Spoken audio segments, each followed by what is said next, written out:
Au nom d'Allah, le tout clément, le tout miséricordieux. Tout ce qui est dans les cieux et ce qui est sur terre rend gloire à Allah, le souverain, le très pur, le puissant, le sage. C'est lui qui envoya parmi les illettrés un messager, issu de leur peuple, qui leur récite ces versets, les purifie et les initie au livre et à la sagesse, même si autrefois ils étaient dans un égarement manifeste.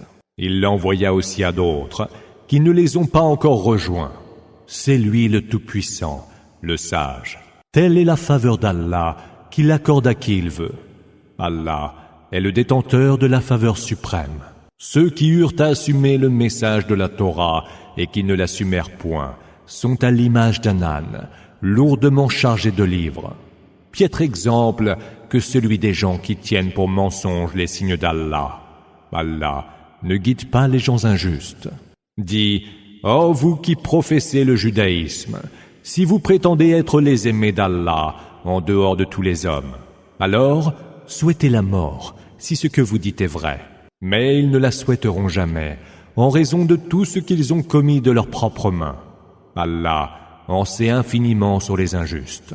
Dis, la mort que vous fuyez vous trouvera, puis vous serez ramenés vers celui qui connaît aussi bien les choses insondables que les choses observables. Alors, il vous informera de ce que vous faisiez. Bon, vous qui avez cru, lorsqu'il est appelé à la salade du vendredi, hâtez-vous pour évoquer Allah.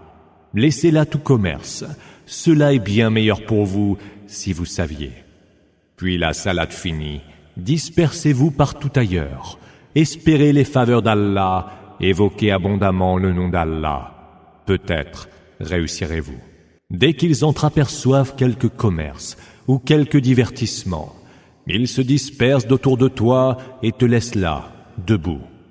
Dis, ce qui se trouve auprès d'Allah est bien meilleur que le divertissement et le commerce. Allah est certes le meilleur des dispensateurs. Au nom d'Allah, le tout clément, le tout miséricordieux. Quand les hypocrites viennent te trouver, ils disent « Nous attestons que tu es le messager d'Allah. » Mais Allah sait que tu es son messager, et il atteste que les hypocrites sont des menteurs. Ils ont pris leur serment comme bouclier protecteur, et ont repoussé les autres, loin du chemin d'Allah. Comme étaient détestables les choses qu'ils faisaient. Cela parce qu'ils ont cru puis mécru. Leurs cœurs en sont alors scellés, et ils ne comprennent plus rien. Quand tu les vois, leur apparence physique te plaît. Et s'ils parlent, tu écoutes volontiers ce qu'ils disent. Ils sont tels des poutres, appuyés contre le mur. Ils pensent que le moindre cri les concerne. Ce sont eux l'ennemi. Méfie-toi d'eux, qu'Allah les combatte, comme ils se détournent du droit chemin. Quand il leur est dit « Venez, le messager d'Allah va implorer le pardon pour vous. » Ils détournent la tête, et tu les vois se retirer dédaigneux, pleins de morgue. Que tu implores pour eux le pardon, ou que tu ne l'implores pas, cela est égal. Car Allah ne leur pardonnera pas. Allah ne guide pas les gens pervers. Ce sont eux qui disent « Ne dépensez plus de vos biens en faveur de ceux qui sont toujours auprès du messager d'Allah. » C'est ainsi seulement qu'ils finiront par se disperser d'autour de lui. C'est à Allah qu'appartiennent les trésors des cieux et de la terre, mais les hypocrites, eux, ne le comprennent pas. Ils disent « Si nous revenons à Médine, le plus puissant en chassera le plus humble. » C'est pourtant à Allah qu'appartient la puissance, à son messager et aux croyants. Mais les hypocrites ne le savent pas. Oh, vous qui avez cru, que vos biens et vos enfants ne vous distraient point de l'invocation d'Allah. Ceux qui le font sont eux les perdants. Dépensez des biens que nous vous avons dispensés avant que la mort ne vienne surprendre l'un d'entre vous, qui dira alors « Seigneur, si tu m'accordais un sursis pour un délai proche, je ferai alors la charité et je serai du nombre des vertueux. » Mais Allah ne renvoie jamais à plus tard le terme d'une âme quand il est arrivé. Allah est parfaitement informé de ce que vous faites. Au nom d'Allah, le tout clément, le tout miséricordieux. Tout ce qui est dans les cieux et sur terre rend gloire à Allah. À lui la royauté, à lui toute louange. Il est de toutes choses infiniment capable. C'est lui qui vous a créé. Il y a parmi vous le mécréant et il y a le croyant. Allah est parfaitement informé de ce que vous faites. Il créa les cieux et la terre pour une juste raison, vous a modelé dans votre forme la plus belle. Et c'est vers lui que sera le devenir. Il sait ce qui est dans les cieux et sur terre. Il sait ce que vous tenez secret et ce que vous révélez au grand jour. Allah sait parfaitement ce qui est au fond des cœurs. Ne vous est-il pas parvenu l'histoire de ceux qui ont mécru autrefois et qui ont donc goûté le péril dû à leurs actes? Ils auront aussi dans l'autre monde un supplice très douloureux. Cela parce que les messagers venaient leur apporter les preuves évidentes, et eux leur disaient « Serions-nous donc guidés par des humains comme nous ?» Ils mécroyaient donc et se détournaient, mais Allah se passait d'eux. Allah est celui qui se passe de toutes choses, et le digne de toute louange. Ceux qui ont mécru prétendent qu'ils ne seront point ressuscités. Dis que si, par mon Seigneur, vous serez certainement ressuscités, puis informés des actions que vous aurez faites.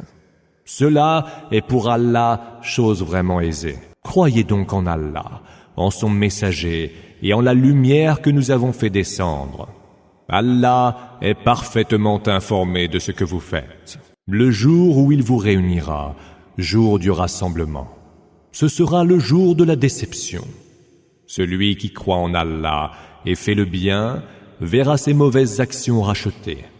Allah le fera entrer dans des jardins sous lesquels coulent les rivières, où ils séjourneront à tout jamais. Voilà le succès suprême. Quant à ceux qui ont mécru et ont osé démentir nos signes, ceux-là seront les hôtes du feu, où ils demeureront pour l'éternité. Quel affreux destin que le leur! Il n'est malheur qui puisse vous frapper sans qu'il ne soit par la permission d'Allah.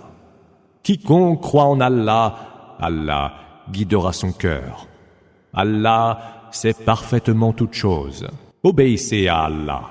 Obéissez à son messager. Mais si vous vous détournez de leurs commandements, le messager n'a pour seul devoir que de transmettre notre message explicitement. Allah, il n'y a point d'autre divinité que lui. Qu'à lui s'en remettent donc les croyants. Oh, vous qui croyez, il peut se trouver des ennemis pour vous, même parmi vos épouses et en vos enfants. Méfiez-vous-en.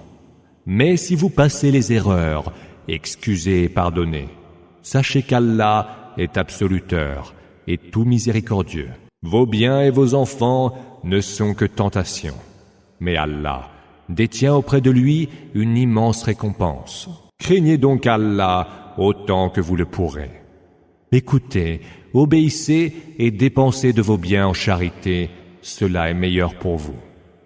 Ceux qui sont préservés de leur propre avarice sont ceux qui réussissent. Si de bonne volonté vous faites un prêt à Allah, il vous le remboursera au centuple et vous pardonnera vos péchés, car Allah est si reconnaissant, si magnanime. Il connaît aussi bien les choses insondables que les choses observables. Lui, le Tout-Puissant, le Sage. Au nom d'Allah, le Tout-Clément, le Tout-Miséricordieux. Ô prophète, si vous divorcez d'avec les femmes, faites-le en respectant leur délai de viduité, l'Edda, dont vous compterez les jours. Craignez Allah, votre Seigneur, ne les faites pas sortir de leur maison. Qu'elles n'en sortent que si elles ont commis un acte immoral évident. Telles sont les limites d'Allah. Hudud. Celui qui outrepasse les limites d'Allah est injuste envers lui-même. Tu ne peux savoir si entre-temps Allah ne fera pas advenir une situation nouvelle. Leur terme ayant été atteint, ou vous les garderez alors d'une manière convenable, ou vous les quitterez d'une manière tout aussi convenable. Faites témoigner de cela 2 hommes parmi les plus équitables d'entre vous. Vous devez en témoigner par obéissance à Allah. Voilà une exhortation pour qui croit en Allah et au jour dernier. À quiconque le craint, Allah prévoit une honorable voie de sortie et lui dispensera des biens d'une manière à laquelle il ne s'attendait pas. Quiconque s'en remet à Allah, Allah lui suffira. Allah atteint toujours son objectif, mais il a prévu à chaque chose un terme mesuré. Celles qui ont atteint la ménopause parmi vos femmes devront observer, si vous avez des doutes, en comptant les jours de la Haida, une période d'attente de 3 mois. La même attente est prescrite à celles qui n'ont pas encore leurs règles. Quant à celles qui sont enceintes, leur terme de viduité est l'accouchement.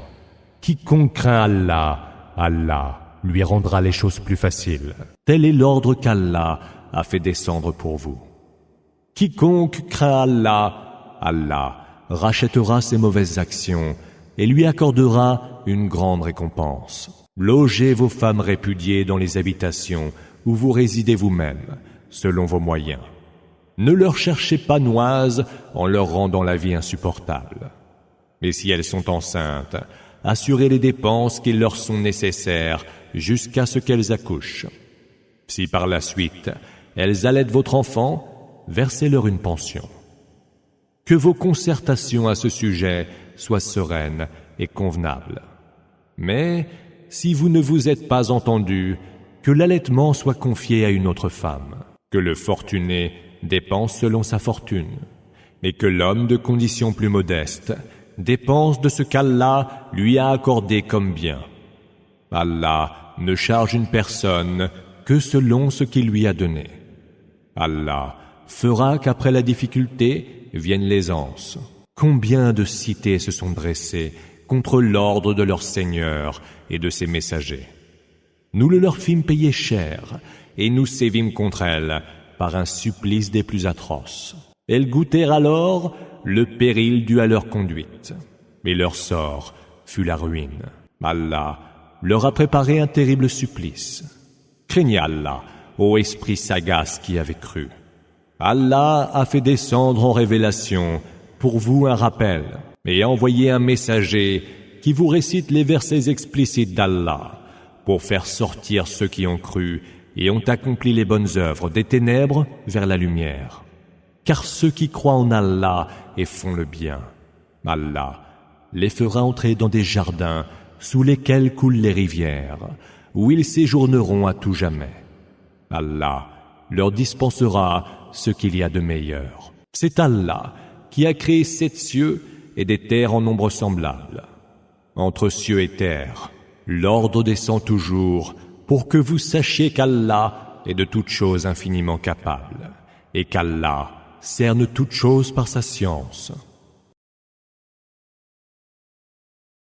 Au nom d'Allah, le tout clément, le tout miséricordieux. Ô prophète, pourquoi, pour faire plaisir à tes épouses, t'interdis-tu ce qu'Allah a rendu pour toi licite? Allah est absoluteur et tout miséricordieux. Allah a prescrit pour vous le moyen de vous dégager licitement de vos serments. Allah est votre protecteur et c'est lui l'omniscient, le sage. Quand le prophète fit une confidence à l'une de ses épouses et que celle-ci s'en fut le divulguer à une autre épouse, Allah en informa le prophète, qui en révéla une partie et ne dit mot de l'autre. Informée, l'épouse dit « Mais qui donc te l'a appris ?» « Celui qui me l'a appris, répondit le messager, est l'omniscient, le parfaitement informé. Si vous deux vous vous repentez auprès d'Allah, c'est que vos cœurs ont écouté la voix de la raison. Et si vous vous liguez contre lui, alors sachez qu'Allah sera son allié, ainsi que l'ange Gabriel et les meilleurs d'entre les croyants. Puis les anges, après cela, sauront le soutenir. Il se peut, s'il divorce d'avec vous, qu'Allah lui donne de bien meilleures épouses que vous, des musulmanes, croyantes, obéissantes, repentantes, qui prient et jeûnent assidûment, ayant été déjà mariées ou encore vierges.